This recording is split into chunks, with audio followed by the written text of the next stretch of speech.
listener production. Hey guys, it's Antoinette Lattouf here. Welcome to our summer series of the Weekend Briefing. Over summer, we're featuring some of your favourite and our favourite interviews from throughout the year. And in today's episode, Jamila Rizvi speaks to author Elise Loehnen. And she chats about her journey from leading the wellness industry at Goop to leaving it all together.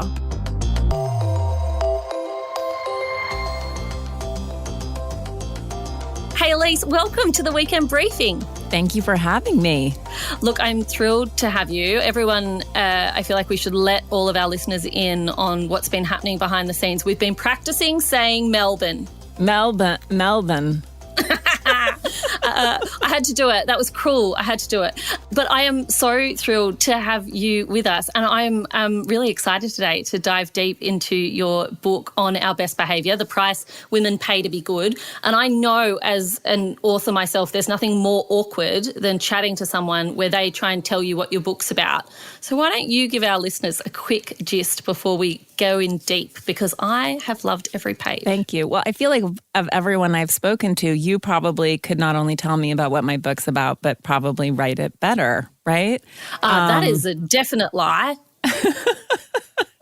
There's some good synergy. So essentially the book is about, the thesis is that women are culturally coded to achieve goodness. I put that in air quotes or square quotes. And men are conditioned and programmed for power.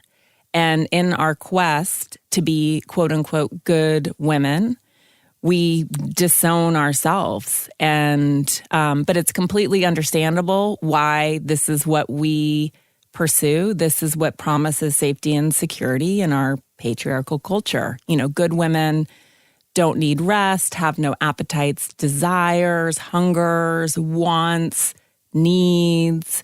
They don't need any attention or validation, and they're never upset about any of it.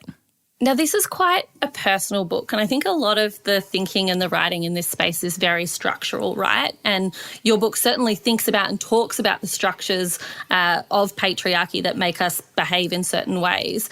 But the perspective you've taken is quite personal to you and quite personal to the reader as well. As I was going through, I felt like we weren't necessarily waiting for the world to change. We were going to try and change ourselves first a little bit. When did you first come personally to this understanding of the world expecting you to be good? There's going to be a lot of air quotes, everyone, in the way you speak of. Yeah, so I opened the book in 2019 and I'm in my therapist's office, and I have an anxiety disorder where I chronically hyperventilate. And most people, when they think of hyperventilation, they think of rapidly breathing into a paper bag. But this is different. This is a classic brain-body mix-up where your lungs are oversaturated with oxygen, but it feels like you can't take a deep breath. So when you get to the top, you hit a wall, which is panic-inducing. And the only way to take a deep breath is to sigh or yawn. And so you get into this horrible cycle where you look very sleepy and sedate, but inside you feel like you're going to die. And I'm sure listeners will say, oh my God, that's what that is, because it's not really diagnosed. My dad's a lung doctor, actually, so that's why I know what's happening. Doesn't make it any less anxiety-provoking. But when it started in my 20s, I thought, okay, well, I understand why I'm stressed. I'm living paycheck to paycheck. Someday I will feel good enough. I will escape this. I will reach safety and security, and all of my anxiety will abate. And so 20 years later, in 2019, I'm in an incredibly high-achieving life. I'm married. I have 2 children. From the outside, it looks like I'm really doing it all. And yet I was with my therapist because I had been hyperventilating for 2 months every day. And I was exhausted, feeling like I was going to die, and recognizing that I would never, ever outrun this. I would never feel good enough, thin enough, smart enough, all of the enoughs. And that I had to understand, I had to deprogram myself. I had to understand what these voices were that were chasing me and pursuing me. And I had to know where they came from. And that's where I opened the book, is what are these voices? I know I'm not alone. I know they're not actually coming from my parents, who are progressive, liberal people. They're not coming from my husband. This is a bigger cultural whisper, and it's ancient.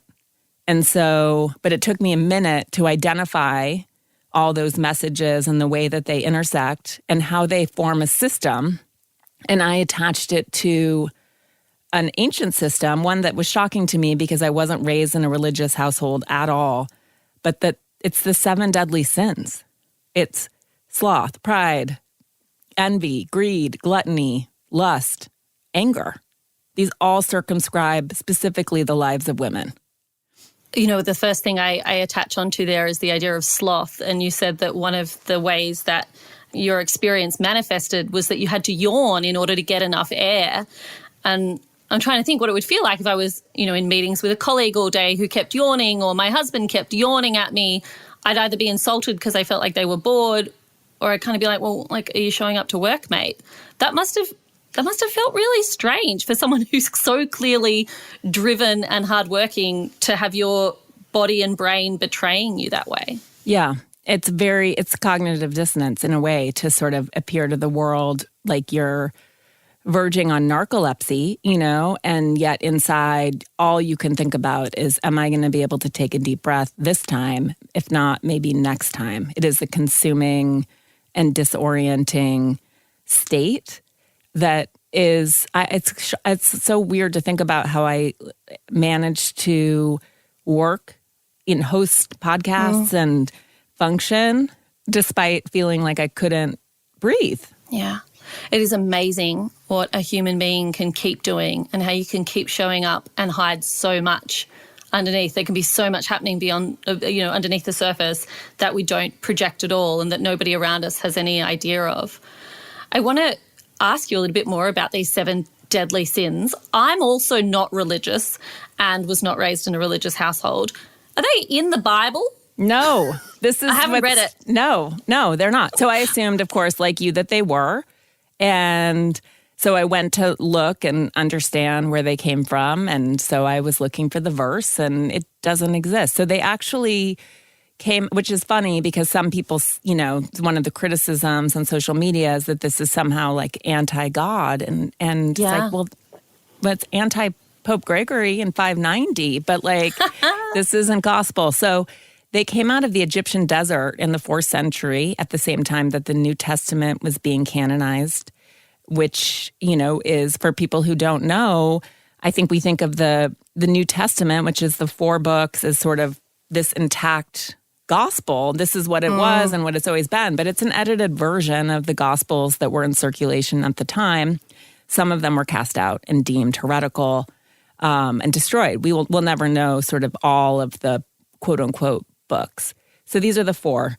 Meanwhile, this monk in the Egyptian desert wrote down these 8 demonic thoughts, but demon meaning distraction, not necessarily, the devil that we would think of today. And they just wandered around as a set. He wrote them down for monks to sort of keep themselves from being distracted during prayer. And then it was in 590 that Pope Gregory I turned them into the cardinal vices. And in the same homily, he assigned them all to Mary Magdalene, who he conflated with the woman who anoints Jesus's feet with her hair. Different woman, but he turns them into the same woman, and he turns her into a penitent prostitute. So that's where that all started, and said she is the carrier of the 7 deadly sins. And then she wore that reputation until like 1980, I think, is when whoever was Pope at the time said, we made a mistake and she wasn't a prostitute.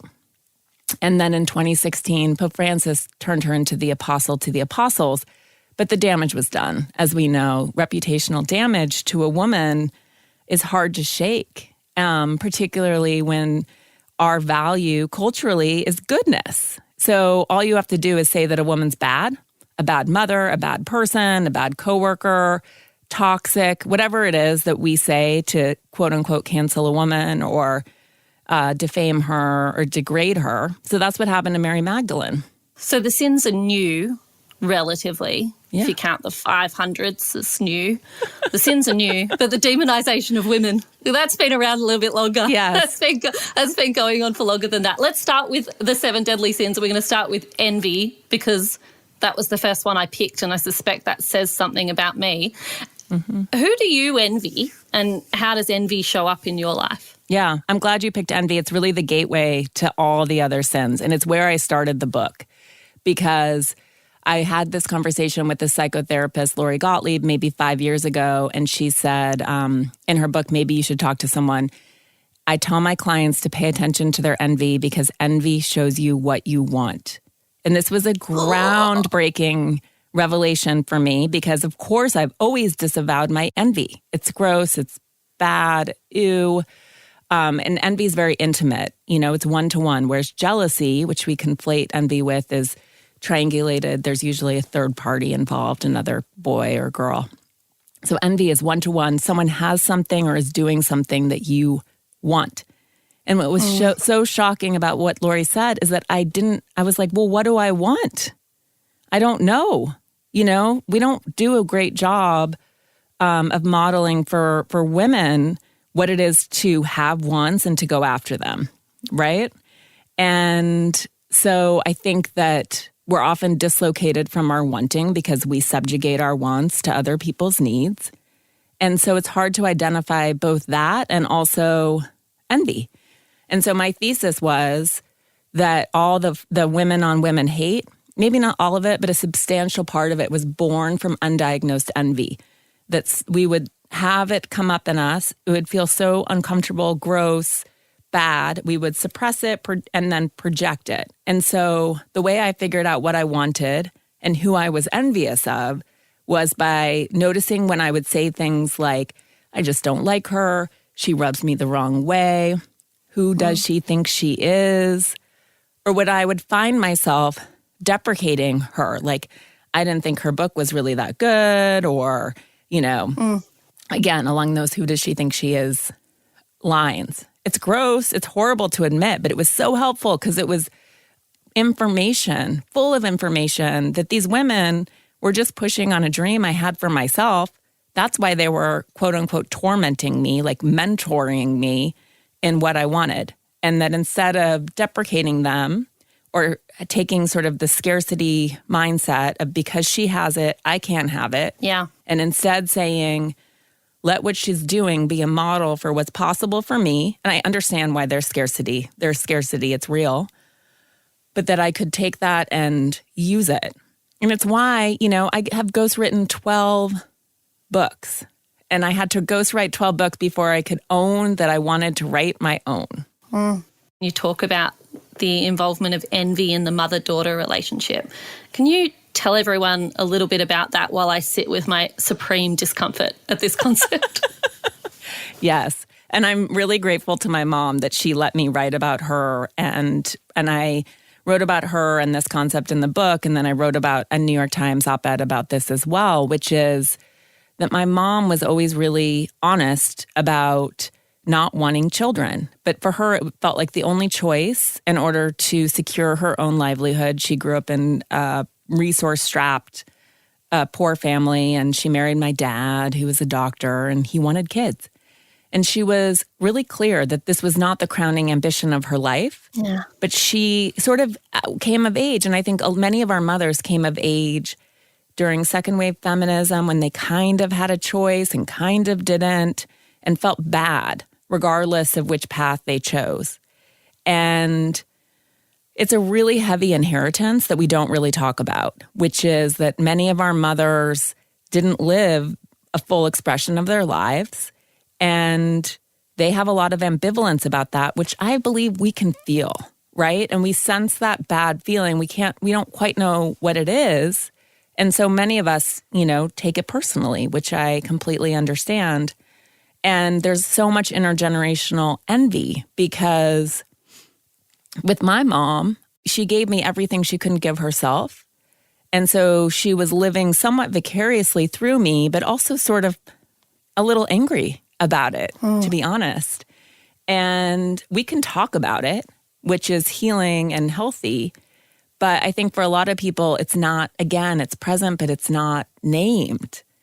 And it's a big thing that we pass on generation to generation. It is a big thing. And I think, reflecting on my own life, I think it can go the other way as well. Like I think of my own relationship with my mum, and sometimes I think the things I've wanted to do at work, she's felt as somehow a rejection of the way she lived her life, because her life was kids first and nothing else. Everything else doesn't matter. And I think for her that happened to be quite a true thing. And then to watch her daughters do something else almost felt like a comment on her own choices, like they were wrong somehow, when, I'd never presumed to make choices for my own mum. Yeah. I mean, then you have to get into really weird stuff. Had to think about choosing my dad, all sorts of stuff. And we're not going there, folks. We're just going to abort that particular conversation. It's true, though. Everything's an indictment of what your mom did in one direction or another. Everything is. Yeah. Yeah. So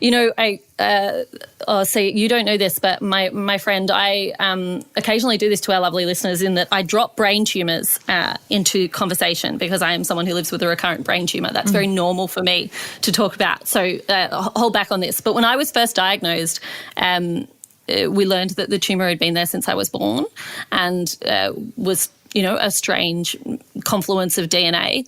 And my mum's reaction was, "Oh, it's my fault." Mm. And I remember thinking at the time, I mean, Dad's not doing that. Dad's not sitting there going, let me be introspective about my own DNA and what it's done wrong.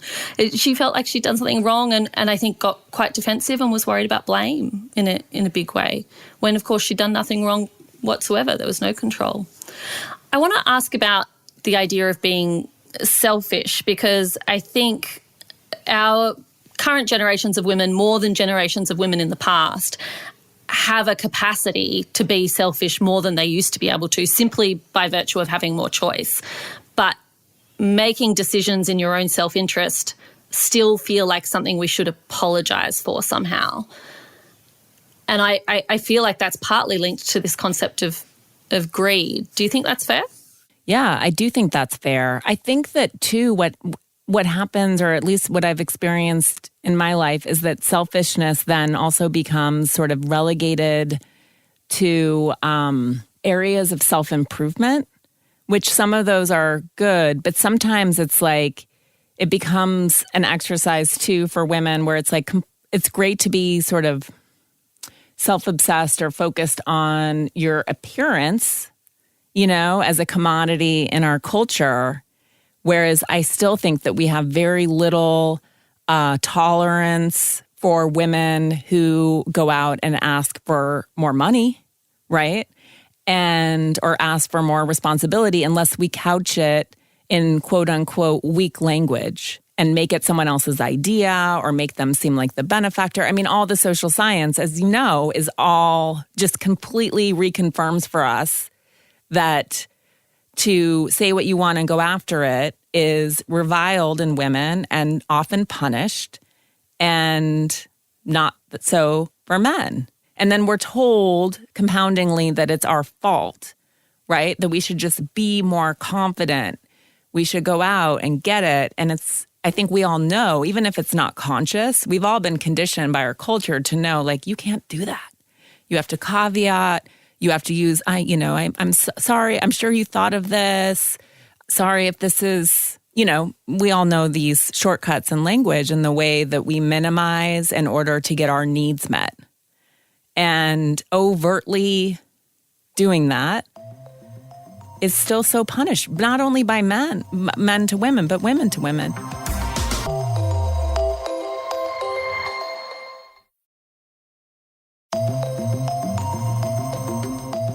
Let's play with the concept of greed for a little bit. How do you think greed shows up in women's lives most prominently? Do you think it's around money, or is it around status? Money, I think, although I'm very curious to hear your perspective on this. And in the book, it's funny, it was hard to argue for greed, right? When we have, we're racking up ecological credit card debt, and it feels like the last thing that we need to be encouraging anyone to do is to be more quote unquote greedy. But what happens to women is that we are sort of the double-edged sword. One, we're taught that money's not really for us. It's based to talk about money. Money is gross and dirty. Don't negotiate, all of these things. We talk a lot about the pay gap, but in the U.S., the wealth gap is 32 cents to $1. Yeah. So women are just way behind and in this compounding investment world. And then we're simultaneously told that it's our job as household CEOs to hold up the economy, and we're extolled to buy, and shop. And we're marketed to endlessly.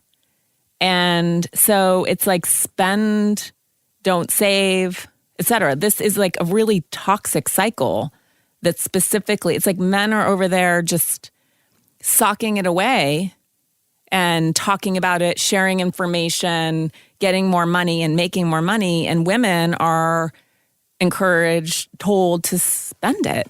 And when you're not allowed to talk about it, you can't name it, you can't, like one of the most impactful exercises that I did in the book, and this is shortly after I left my job and I was freaking out and I'm the primary breadwinner, how am I going to do this? And I was speaking to sort of a therapist type, and I said, I just won't have enough, which is a very real concern. I think we have all said that, right? Yeah. And she said to me, well, what's enough? And, I was like, well, what do you mean? She was like, have you written it down? And I hadn't. And this might sound like a budget, but it's like, right, I wrote down all my needs, the family's needs, added it up, got my arms around a number when I was like, oh, I can do this. It was very calming. Yeah. And then I made myself write down some things I wanted, which was actually embarrassing, which was interesting to work with that, to have those wants. And then I had a number. I had something real rather than this like abyss of I'll never have enough, which is how I think most of us live. Mm. I feel like greed shows up most in my life around time. I feel like I'm greedy for time, and that often my time to pursue what I want to do or what I need to do feels less available than it does for men in my life. I don't want to finger point at my husband, but finger pointing at my husband as well. And a big part of that is the venturing of women into workplaces and into paid work in far greater proportions without the accompanying exit of men into unpaid work and taking up unpaid childcare duties, unpaid domestic work, unpaid mental load, whatever it might be. And so I feel like as a result, there's a lot of women who there's the greed for money that exists, sure, but the thing that I'd like to see more women in my life be is greedy for time and say, no, I deserve some of that too, and I want more of that pie.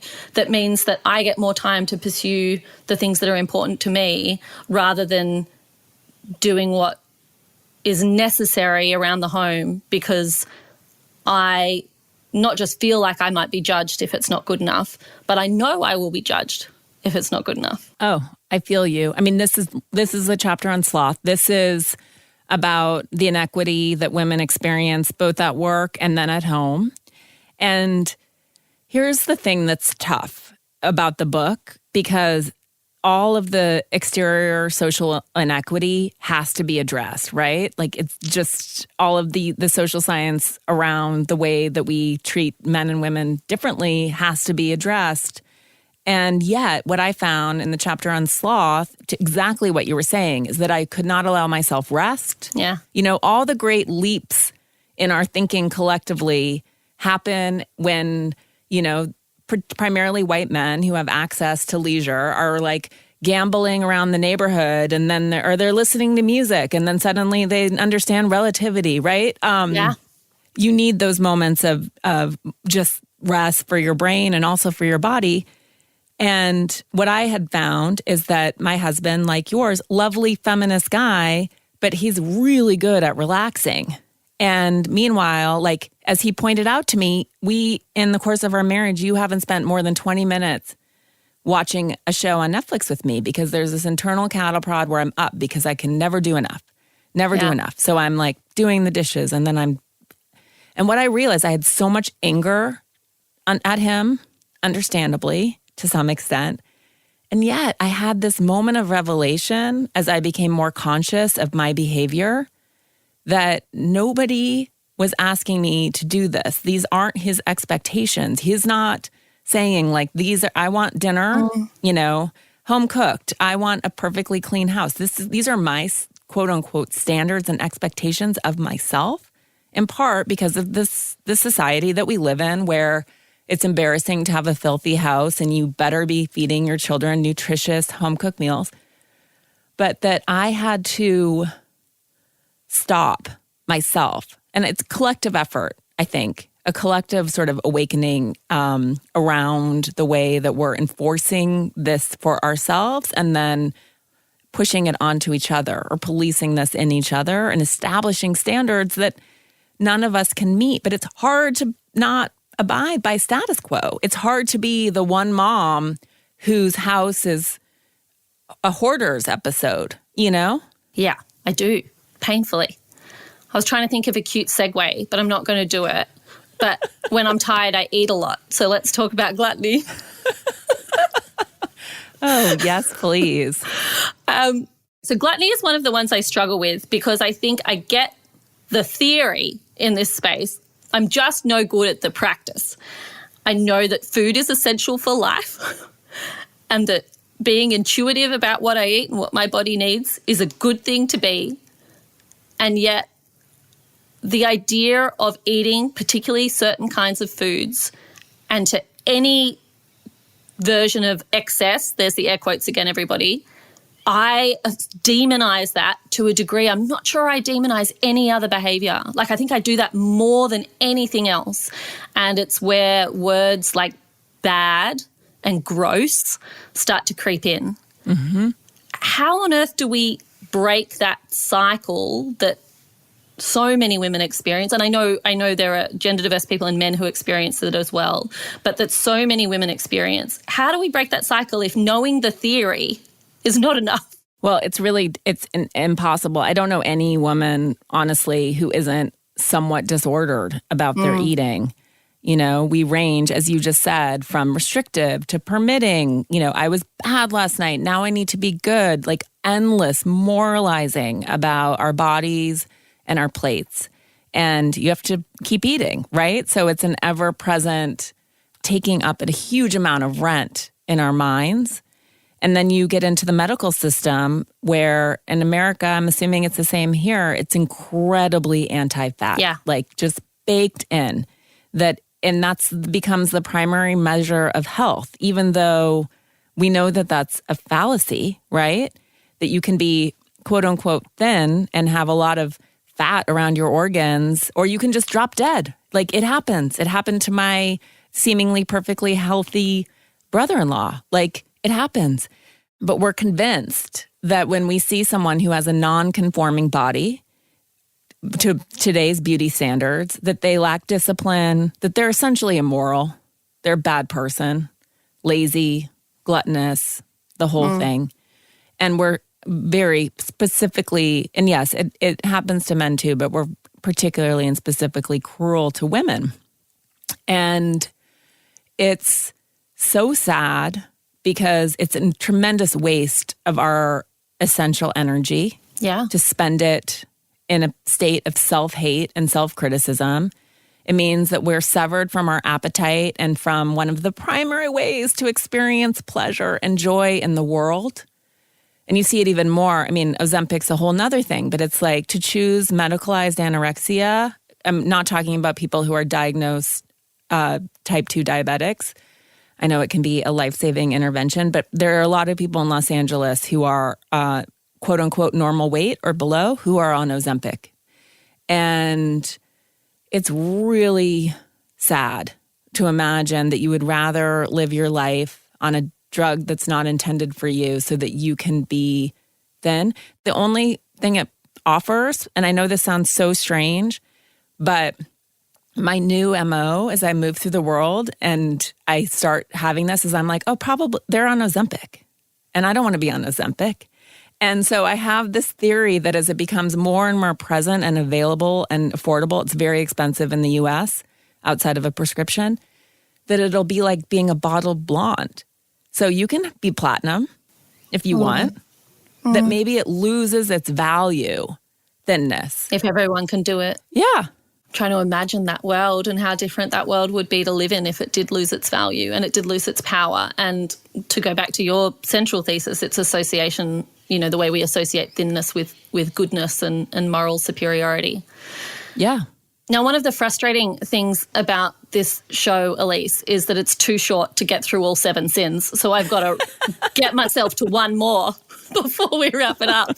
But I don't want to leave without talking about pride and coming back to something you did mention earlier, which is that you have ghostwritten an enormous number of books, which to me is, ghostwriting is an exercise in combating pride. It is an enormous amount of work that essentially you never really take credit for. What did it feel like to make the shift from being behind the scenes to being centre stage and publishing a piece of work under your own name? Yeah, it was a massive shift for me, as you said, because I'd spent my entire career. I started working at a magazine that didn't have bylines. I've spent all of my time hiding behind brands and founders and doing whatever I could to be an anonymous voice. And to, recognizing the power of other people's platforms is far superior to mine. So, let's just push the information out that way. And there's some good. I don't have shame about it, but it did really get to the point of being perverse almost, that this complete disowning of my own voice and ideas needed to, if not stop, then be addressed. And I know that you guys have tall poppy syndrome here, that it's a big thing. It's different in America, slightly less stated, but just as overt. Yeah. We are terrible to women who dare to be seen or have a dream and live it in any sort of significant or big way. We just, you see it with celebrities, whether they're musicians or actors, where they reach sort of we cheer them on until we see them hit a point in the sky when we think that they need to be put back in their place, a little too big for their britches, and then we just destroy them. And it's a playbook, and we can dissociate from that and say, I'm a civilian, that has nothing to do with me. But it has everything to do with all of us. This is what we do to visible women. And the message is, do not be seen. Do not share your gifts with the world. You will be destroyed. And that I had really inhabited that fear. And it's present for me. But I also am well, let it be meta. Let it happen to me as a meta statement about exactly what I'm writing about.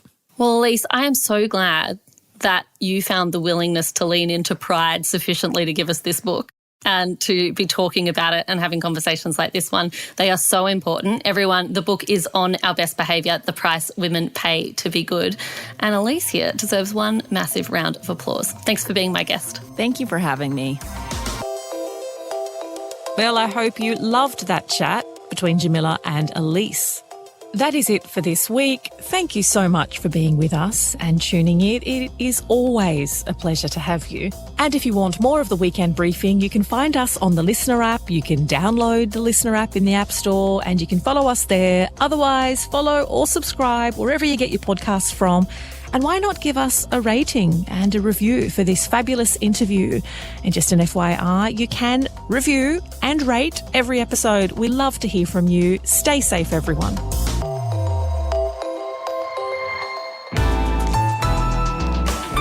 Listener.